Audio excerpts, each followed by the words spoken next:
Welcome back to the Invest in Yourself podcast. Today I'm joined by former Getaway driver for the Mafia, Mafia wife, author, model, and stunt woman. Her name is Georgia Durante. Georgia grew up in Rochester, New York, and met a lot of mob guys there. She would go on to marry a mobster as well. Georgia speaks about being a getaway driver for the Mafia today. Also, she explains how she got out of that criminal life and made a way better life for herself. Georgia wrote a book about her life experience. The name of her book is called The Company She Keeps. I highly recommend this book to anyone who loves true crime or mafia-related content. I read this book myself and I really enjoyed it. Please subscribe to my channel for more interviews like this. And without further ado, let's get into Georgia's interesting story. Hey Georgia, how you doing? I'm doing great. How you doing? Oh, really good. I'm glad to have you come on. I mean, I really enjoyed your book, and it's nice to finally see you face to face. Yeah. Well, of course, I knew what you look like because I looked you up. Yeah, you want to do your research before you go on just anyone's show. Yeah. Well, I'm glad you wanted to come on my show and share your story because you've been through quite a lot. I mean, growing up, you really went through a lot of the crazy situations, being a getaway driver for the mob as well. And I mean, you just got a really good story to bring and help people get out of what they're going through. I mean, your story definitely, I'm sure you've gotten a lot of, feedback from people saying, hey, Georgia, you really helped me out through a dark time. I didn't know that was going to happen. Actually, I didn't even know I was writing a book. I did a Bugle Boy Jeans commercial, and I had to do a 180 on a narrow mountain road, and the back tire caught the soft shoulder, but it was a vintage Dino Ferrari, so I didn't have the steering power and all that. Well, the car did a somersault over the embankment, and I was heading for a 300 foot drop off into the ocean. Damn. All I kept thinking about was, oh my God, I'm wrecking a $250,000 car instead of caring about my life, which I thought was bizarre. Yeah. And thank God that, it stopped 40 feet short of going over the cliff. And so they put me in the ambulance. I was okay. But the whole time I'm riding to the hospital, I'm thinking, why was the car so important? Why didn't I think about my life, my kids, all that they say that passes before you when you're, on your deathbed. Right. Yeah. So when I got back from location, I went to see a therapist because I wanted to find out why my life was not important. So anyway, this therapist suggested that I get a journal and I write in it for 20 minutes a day. And I started doing that, and all this stuff started coming out that I had suppressed for all these years. And I just don't think about it. I never looked at my life, and tried to figure things out, Right. And then I started adding dialogue. And I said, geez, this sounds like it's turning into a book here, but I didn't think I could write, right? Mm-hmm. So I called Sidney Sheldon. He happened to be a friend of mine. I said, Sidney, he said, I think I'm writing a book, but I don't know how to write. Can you suggest a ghostwriter? And he says, well, send me what you got. So I had about 40 pages of this really raw journal, but they were, really traumatic things that had happened, Yeah. So he called me 3 days later and he said, Georgia, you don't need a ghostwriter. He said, you know how to tell a story. He said, and you have a story to tell. He said, but what I would do is start when you're a child. Get the reader to know you and love you. So when they get to these parts, they'll forgive you. Very, very true. Once they know the whole backstory, they'll be able to be more forgiving.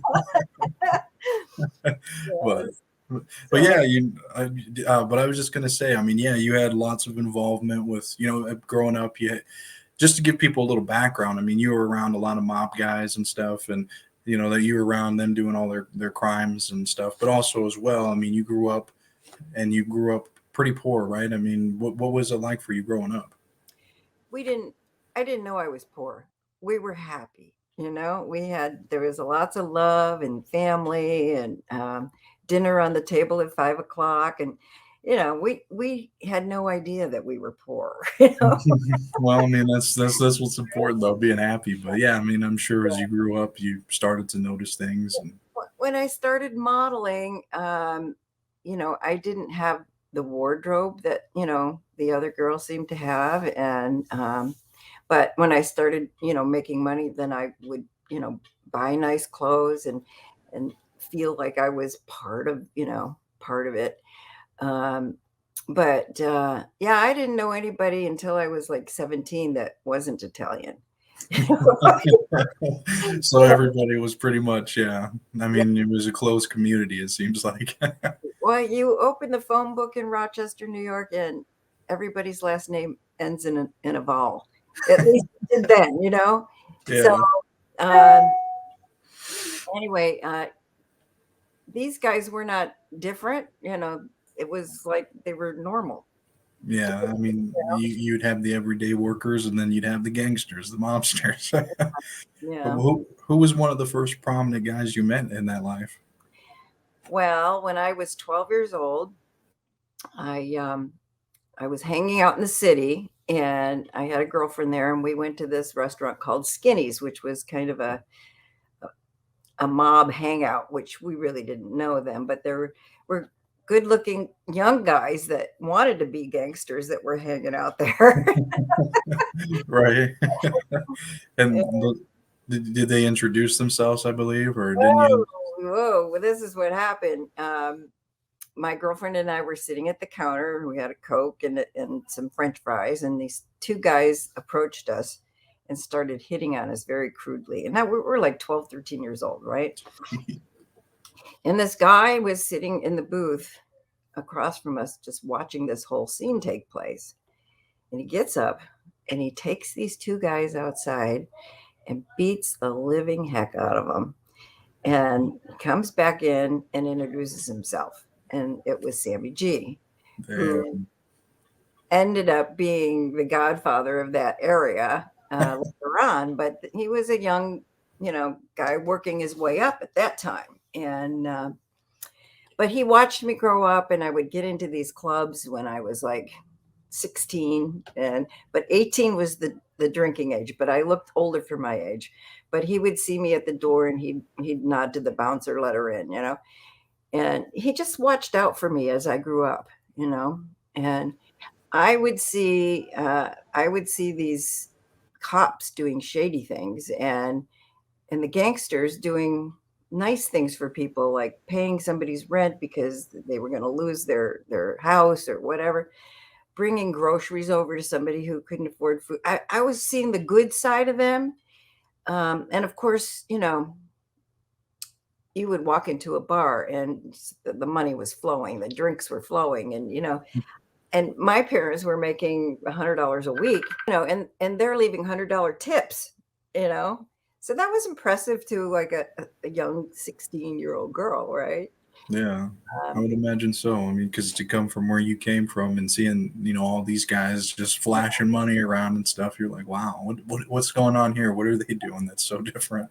but I had a pretty distorted view of who the good guys and bad guys were, um, and I would just see them doing nice things for people, and I'd see the cops doing shady things.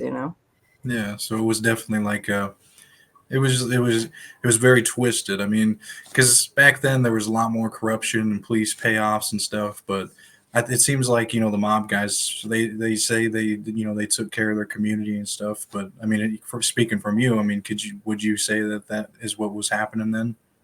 Oh yeah, Yeah, definitely, yeah, especially in New York, in the yeah. city. Yeah, because I mean, that's one hell of an introduction to Sammy G, the guy that would become the boss of Rochester, and I Yeah, mean, just for him to stand up for these young girls that are being flirted on by these guys that are so much older. You know what I mean? It's definitely just looking out for their community and their people. I remember an instant, that to give you an idea of how these guys were paid off. Um, I was in an after-hour club with my husband, and he ended up getting beaten, and I thought they were killing him. And I ran outside, and in the alley, this cop was driving down the alley, and I stopped him, and I knew him because he used to come in our club. And I said, John, they're killing Joe in there. And he took my hand, he looked at me in the eyes, and he says, "I'm sorry, Georgia, I can't help you." And he drove away. Wow, And man. I remember reading that in the book, and I mean the whole situation. If you want to expand on that, certain scenario, your husband Joe, was he connected with the moms? Wasn't he low level. low Yeah. level? Yeah. Okay. Which family was it? Do you know? Well, at that time, they were they were the gang that couldn't shoot straight. Yeah. They were kind of on their own, because they weren't following any of the rules. They didn't get permission if they wanted to kill somebody. They didn't have to, get permission to do it. They just did it. Mhm. So they were kind of on their own. And so that was what he was getting beat up for, was repercussion for doing something.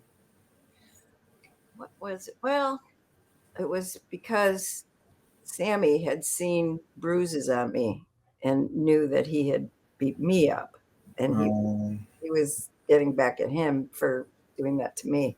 right. And so he, your relationship with Sammy, I mean, it was never nothing even, like you were never on a relationship, boyfriend, girlfriend kind of thing. I mean, he Well, was I just was, another guy. it was more like a little sister. Yeah, exactly. Uh, Yeah. And I mean, because you were in that abusive relationship with Joe and stuff, and people started to really notice, and especially like these mob guys, they just did not, they did not, appreciate it at all. well, when I tried to leave him, I mean, I tried to leave him several times, but um, and one time he put a gun to my head with one bullet in it and just gave the barrel a whirl and put it up to my Yeah. head and said, "So you're going to leave me?" And you know, I said, "Oh, I'll stay. I'll stay." "I don't believe you." And he clicked. Did it. Damn. He did it twice, and I'm begging him to let me stay. Right. Right. Yeah. Another time, he helped me out of a 2-story building by my ankles. I mean, it's at the time when all this was going on, Patty Hearst was in the papers, and we would see her in the bank, and we'd see her, with the machine gun, and say, "Oh, she went to the other side."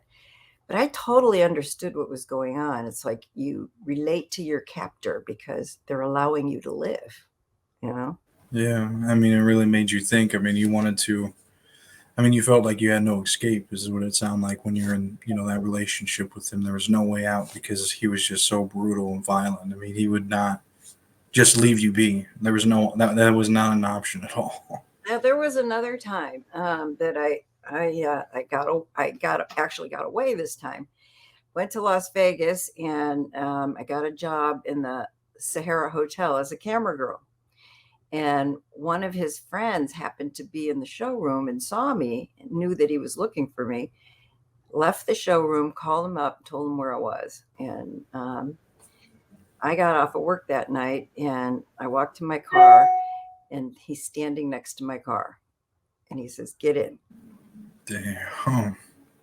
And I got in the car, and he says, "Are you coming back?" And I said, "Nope, I am not coming back. I'm happy." "Okay, I'm going to do something to you. I'm going to do time for."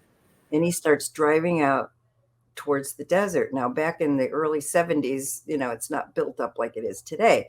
You were out of town in no time. You were in a desert. And there was one light before it was nothing but pure desert. And the light was red. So he was slowing down for the light. And I knew at that point that if I didn't jump out, that I was going to die. And he was going maybe 20 miles an hour. And I opened the door and I jumped out. I'm rolling on the pavement and I'm all bloody and disheveled. And I look up and he's backing up the car trying to run over me. In the meantime, now the light had changed, but it's back to red again. And there's this girl sitting at the light. I didn't know it was a girl. I just ran up to the car, opened the door, and jumped in. And I said, "Please just take me where there's people." And she says, "Does he have a gun?" I said, "No." And she did a U-turn and started heading back up towards the strip. Well, he starts chasing us, trying to run us off the road, and we get back on the strip, and there's 5 police cars, at the Sahara Hotel. She says, "There's a cop. Do you want me to pull in?"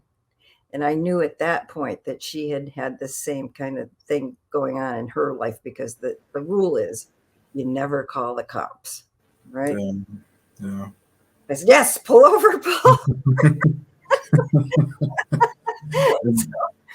So, anyway, I jump out of the car. She takes off, and I run up to the cop. And now I'm bleeding. At the time, hot pants were in, hot pants and boots. That's what I had on. Yeah. And, but my legs are all like scraped up and bleeding. My hair is like all like, ugh. And anyway, I run up to the cop, and I said, "Officer, that's my car." He had pulled in, stopped. He was getting out of the car. I said, "That's my car. I just want my car, and I want to go home." And then Joe walks up to him, and he pulls him aside, and he says, "Officer, this is my wife. Her psychiatrist thought it would be a good idea if we came to Vegas, but this doesn't seem to be working either." Oh my God. And the cop looks at me, and he says, "Lady, why don't you take your problems and go home?" I said, Really? "Home is not the direction I'm going." And I ripped his name tag off and started kicking him and punching him. And two more cops come, and they put me in handcuffs and put me in the back of the police car. And now they had no reason to arrest him, but they arrested him too, and they put him in the front. And when the cop came up to the car, Joe says, "Officer," he says, "what am I being arrested for?" And he said, "Vagrancy, public intoxication, and what else was it? Oh, possession of a dangerous weapon." He says, "A dangerous weapon?" He says, "What are you talking about?" It was my car. I had a billy club underneath the seat of my car. Right? They Yeah. actually wrote his name on the billy. You could smell the magic marker where Are they you wrote. serious? So Oh, see, that's what I mean about, the crooked cops, So anyway, they book us, and the next day I get bailed out, and the bail was like $5,000 or something, and I took off. I never showed up for court. I mean, yeah. and and so every time I go to Vegas now, I always drive the speed limit. I mean, yeah, because then you might go and they're like, "Oh, you got this thing from about 40 years ago. We need to take you in." No, I mean that's ridiculous that they would just charge you and do all that. I mean that's just horrible. That's absolutely ridiculous that they Yeah. would do all that and not even, "Oh, we'll go take your problems home." Like, what is that? Like that's ridiculous. Like they're supposed to be there to protect and serve and all that, but Exactly. And they always seem to side with the guy, you know. totally. But and back then, the domestic violence wasn't like a big thing like it is today, where Oh yeah. but so I just came back from Las Vegas, where I did a speech to these. There was about 50 high rollers from all over the country that they brought in, and I did this speech with Mayor Lansky, and Oh. and I just His grandson, right? The third, I think his yeah, name is. yeah. Yeah. So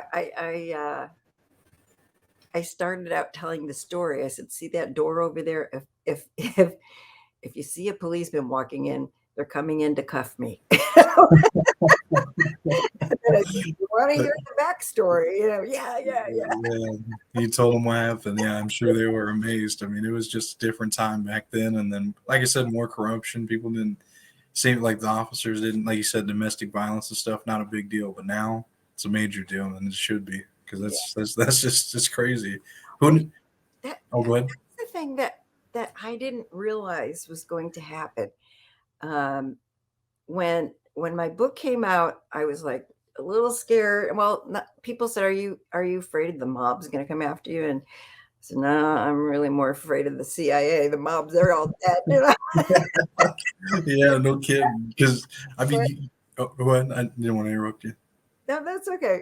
I, oh, I sure. forgot what I was going to say now. Sorry, I didn't know. Go ahead. Go ahead. Go ahead. I forgot what I was going to say. Oh, yeah, yeah.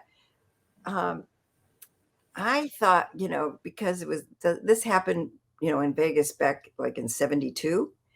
And they didn't have the computers then, or, so I really assumed that it had fallen off or been forgotten about.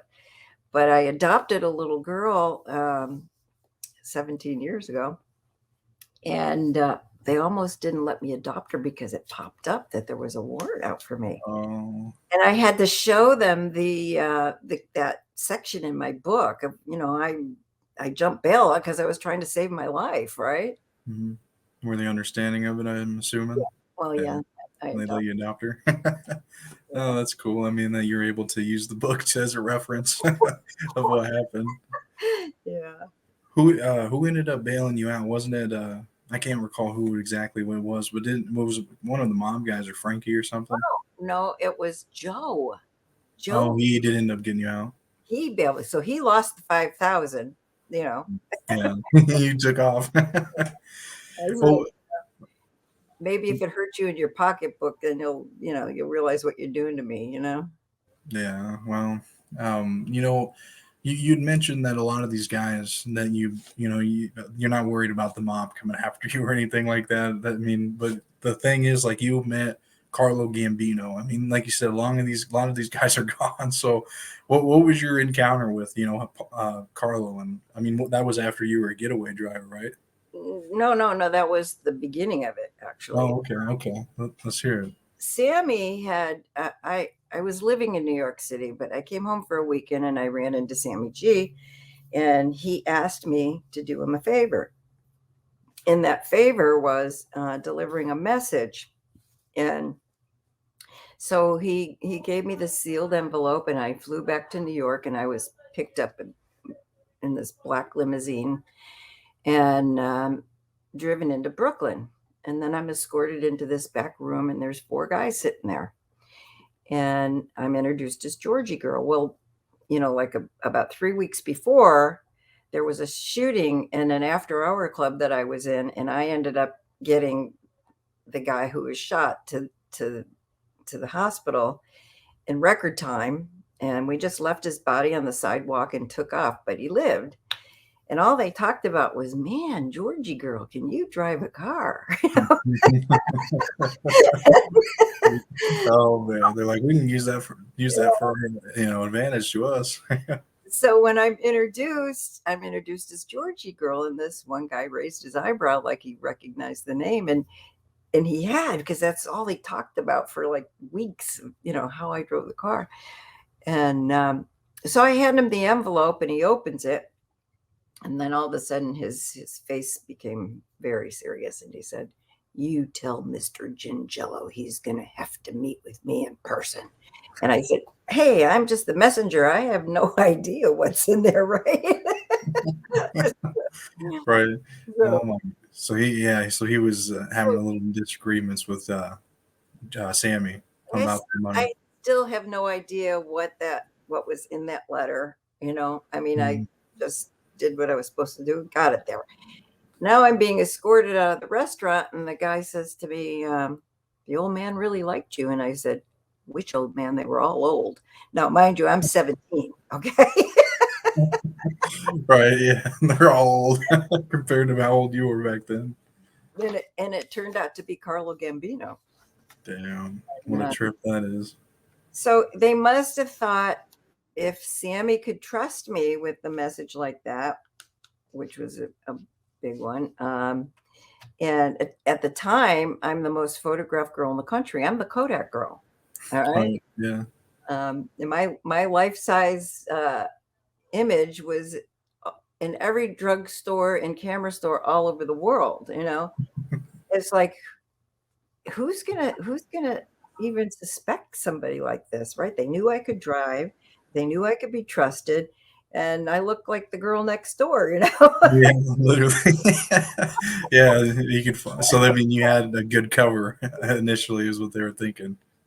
So it started out kind of innocent. Well, I thought it was pretty exciting. Mhm. uh, I would pick up these packages, and I would deliver them to different places, but I always seemed to go to the Kennedy Airport. And these two guys in suits, they were always the same two guys. They would take these boxes from me, and um, I later found out there were millions of dollars in these boxes, and Dang.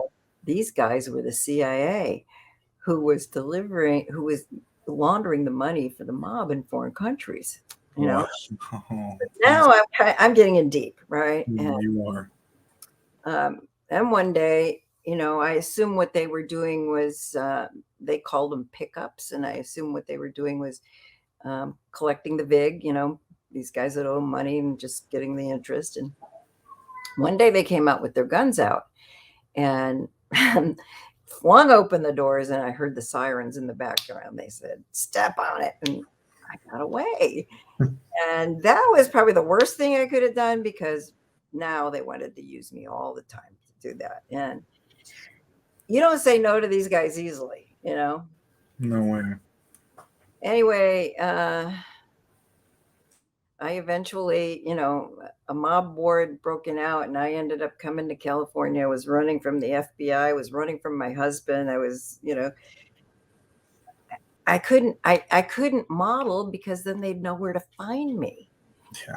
And so I met a friend of mine who I used to model with in New York, had a little studio apartment, and I found him after living in my car for a while. And he let me stay in his little studio apartment, and I'm thinking, what am I going to do? The only thing I'd ever done was drive getaway cars and model. Yeah. Well, I mean, those are pretty some interesting background skills you can put on the resume. Oh man. So anyway, I'm watching TV every day trying to figure this out. What am I going to do? And it seemed like every time there was a commercial, it was a car commercial. And then I really started looking at it and realized you could never see the driver. I said, that's perfect. I could do that, right? Oh yeah. And so my friend, who was, he was an actor, he said, he'd let me know when they were shooting car commercials, and I would show up on the sets, and I'd bug these guys, and just, they'd look at me like, sure, I'm sure she can drive, and couldn't know what was on my resume. Little did they know. But there was one director that I kept running into, and he got sick of seeing me, and he said, all right, show up on Tuesday. We'll see what you can do. So I showed up on Tuesday, and I guess he was impressed, because he started using me, and he would tell another director and then another guy. And before I knew it, I couldn't do all the work that was offered to me. I geez, if I could just clone myself, I could be a millionaire, right? Oh yeah, quick. And I did that. And, I found good-looking women who could drive. And at that time, they were putting wigs on guys. There just weren't any women doing it, right? Mm-hmm. And so anyway, I came out of the gate with really good-looking women. I started my company. I had to bring men on too, because there's really more work for men than there was for women.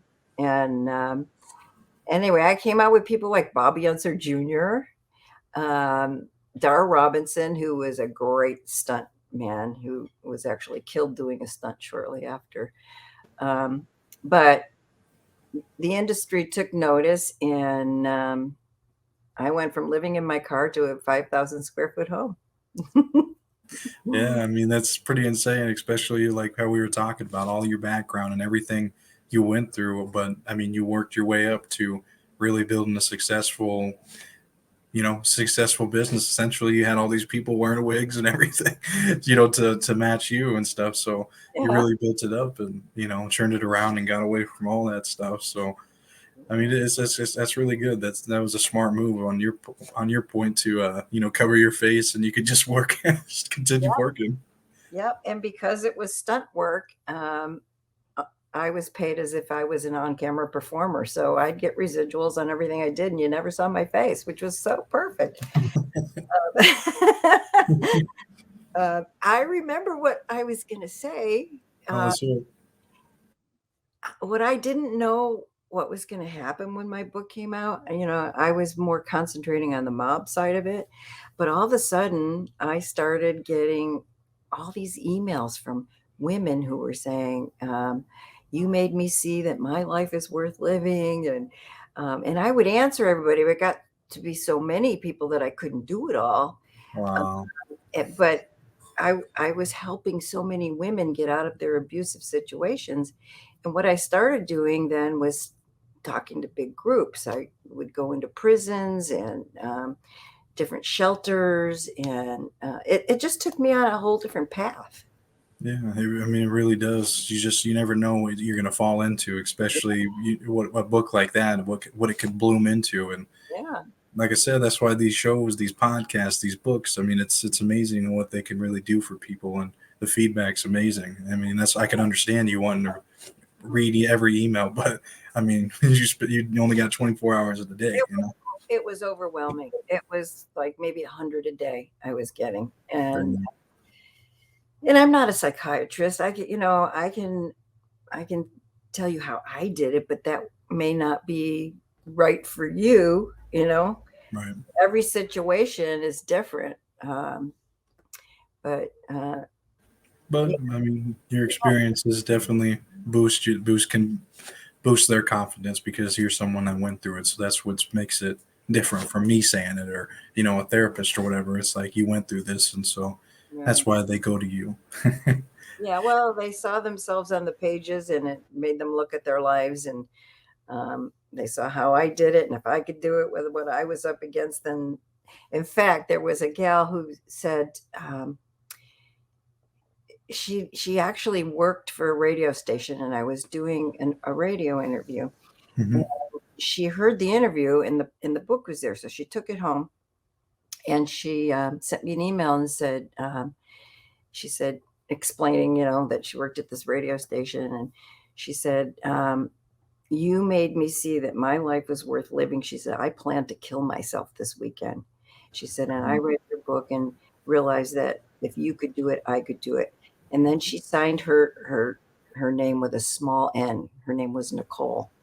And I Yeah. wrote it back and I said, the first thing you have to do is capitalize your name, you know, and then you're going to get self-esteem. Yeah. Oh man, that's what's the. I mean, if you could save one life, I mean that book's all worth it because the people have so much more to live for than Yeah. the stuff that they go through. I mean, it may seem like the situation that you're in is forever and everlasting, but I mean, look at you. You got out of it, and you're able to change it all around. So, it does. That's why it saves. It can save a life, and in your case, it literally did. And this is another life I know that was saved. One of my drivers was reading my book, and he was at the part where my brother-in-law killed his wife, his 4 children, and then he killed himself. And the phone rings, and it was this gal that he had met when he was on location like the week before. And he was in Colorado, she was in Ohio, and so they're talking, and all of a sudden he hears this banging going on, and she says, oh my God, that's my ex-husband, I'll call you back. And she hangs up. Well, because he was at that part in my book where he could see how this domestic violence, what can happen, he got nervous. He waited about 10 minutes, and he called, and there was no answer. Called again in another 10 minutes, there was no answer. Called the police in her town and told them what he thought was going on. And then he didn't hear anything. And the next morning, he gets a call from the police. And they said, are you the gentleman that called us last night? And he says, yes, what happened? And he said, well, we just wanted to let you know you saved that woman's life. He said, when we got there, he said, she was being stabbed. We knocked down the door, and we got her to the hospital, and she's going to live. Wow, that's So, insane. yeah, That is insane. yeah, I mean, that's what your book also does. I mean, it makes people aware of these situations that can occur because they do. I mean, you had a gun pointed at your head by someone that loved you. You know what I mean? And they said they did. So, yeah. I mean, it's insane how that can really twist people and up and stuff. But yeah, I mean, that's you saved a couple lives, so that's great. How many that I don't know about? Exactly. Yeah.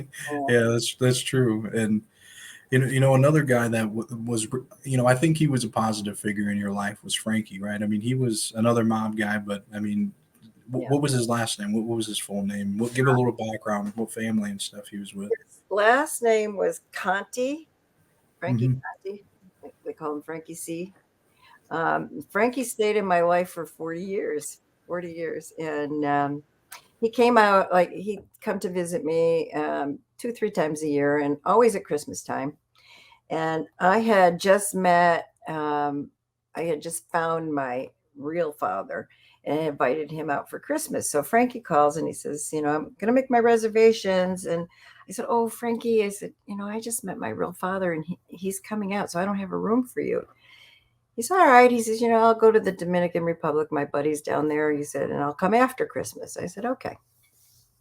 So anyway, we hang up. He calls me back 5 minutes later. He says, there's something I never told you, Georgia, and I really think you should know. And I said, what? And he said, the only male I was ever jealous of in your bed was Shadow. Shadow is my cat. I was like, who's that? Oh my God. All the that's the only one that did, huh? Can't compete with the cat. So now he goes to the Dominican Republic, and so his buddy picks him up and they're going out to dinner and they're crossing the street. He gets hit by a motorcycle. And being a third world country, he goes to the hospital. They're treating him for a fractured leg. And he said, get me out of here. So his buddy takes him back to the hotel. 3:00 in the morning, he had a brain embolism. I don't know what you call it, but aneurysm. Whatever. When he hit his head, they should have checked his brain, but they didn't. And he died.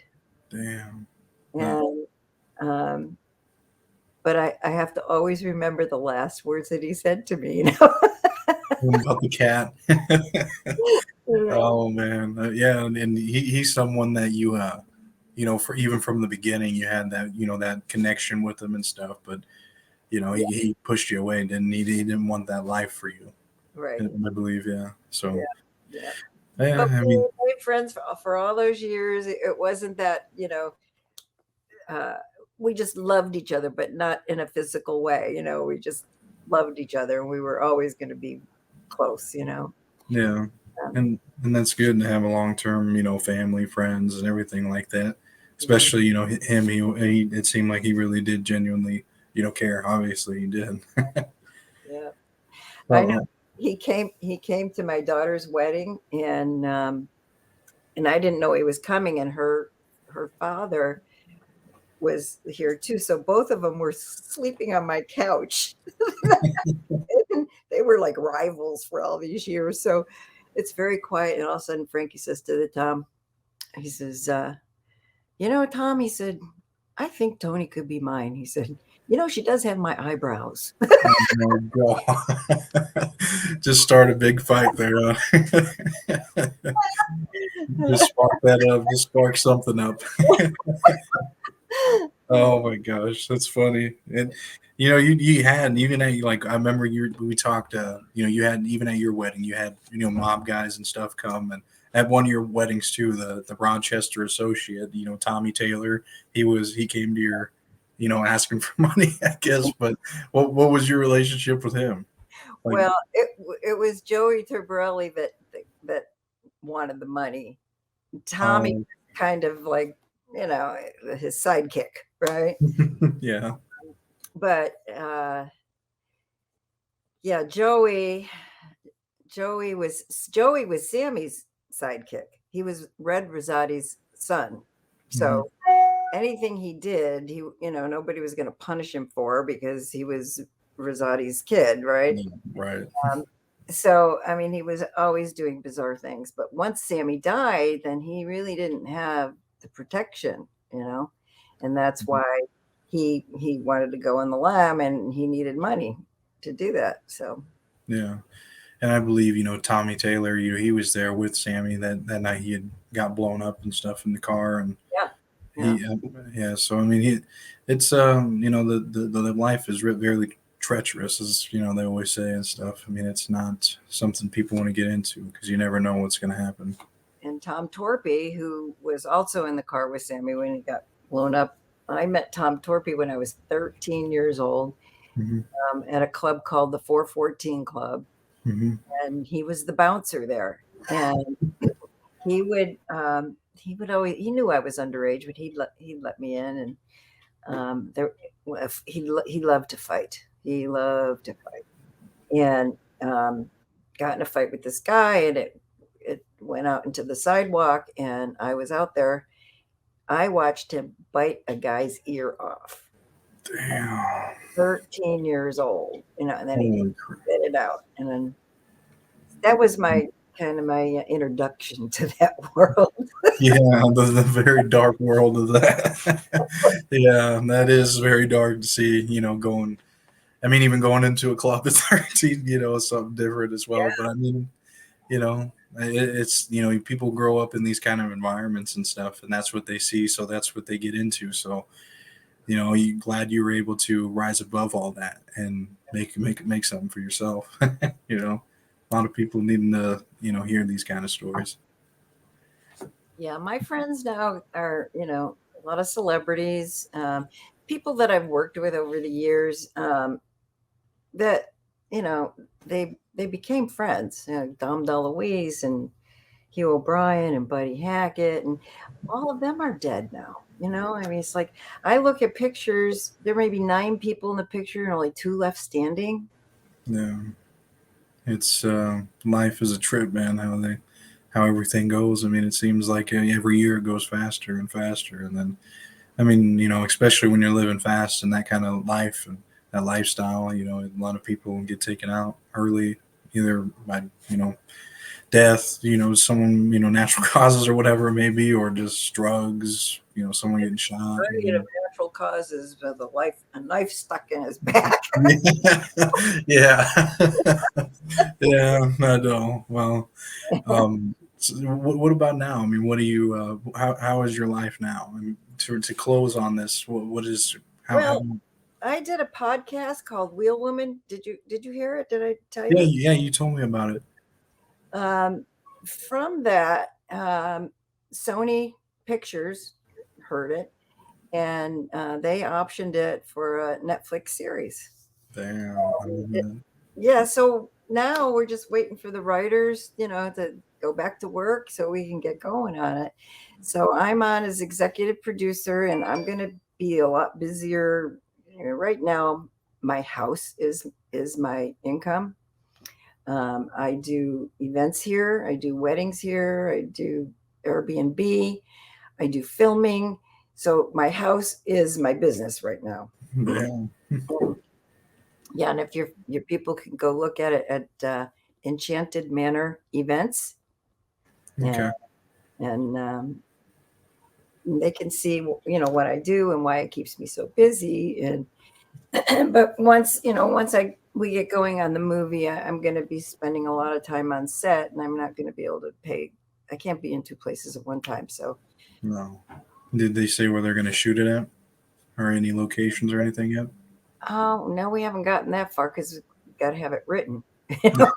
Well, I mean, they got your whole book and everything that the writers can use. I'm sure. Is that what they're gonna? Oh yeah, well they bought the book. That's what they bought, and right. And so then they'll be able to script out parts and stuff they want to do, and just go season to season. you could go 3 or 4 seasons with that book. It goes through my whole life. It's like that's why it was never a movie. It was optioned 7 times, but nothing ever happened because it's like, how are you going to fit this story into a 2-hour movie? Yeah, no. I mean, what are you going to? You don't have to add anything to make it more exciting. It's what are you going to take out? Yeah, that's the only down part. What are you going to take out? Because you usually get a book, it's 200 to 300 pages now and stuff. But I mean, yours went, it's double that. So that's why, for writers and stuff, it might be a little hard to work around. But I mean, for doing a series, that's perfect. That's so much content there. And again, I enjoyed your book, so I recommend it to anybody that likes, a great story, a great, mafia. You like mafia history that's in there as well. So she's got a really mixed, a really diverse background, and it's interesting how she came up and made a good name for herself and is still continue hustling. I mean, from what you tell me, you still keep going. There ain't no rest. Going. I keep going. Yeah, well, I'm still alive, but I'm keeping going. yeah, good. And I mean, you can rest when you're dead, right? Yeah, well, I appreciate you coming on. I'll be sure to put your book in the description of this video. Is there anything else you want to promote? Well, if anybody really wants a signed copy of my book, they can go to my website where it's actually cheaper than Amazon. And Okay. it's the title of the book. It's thecompanieshekeeps.com. And I'll Okay. sign it to them personally and send it out. Yeah, you know what? I'll put that one in the video description so they got that direct link. Get it cheap and autographed. Well, I appreciate it, Georgia. Wait, the book is $20, but the autograph is $50. Oh, okay. Well, I'll put both in there then. Then they can have two options. Okay, well, I appreciate it. What a very unique story this woman got. She is very lucky to be here to share her story with us today. So I hope you appreciated it. I know I did. If you want to continue to hear more about Georgia's story, you can check out her book. It's called The Company She Keeps. I highly recommend this book. I enjoyed it. And if you like true crime and if you like mafia related content, I know you'll enjoy that book. The link for the book can be found in the video description. Also, please be sure to subscribe to my channel if you want to continue to get more interviews like this.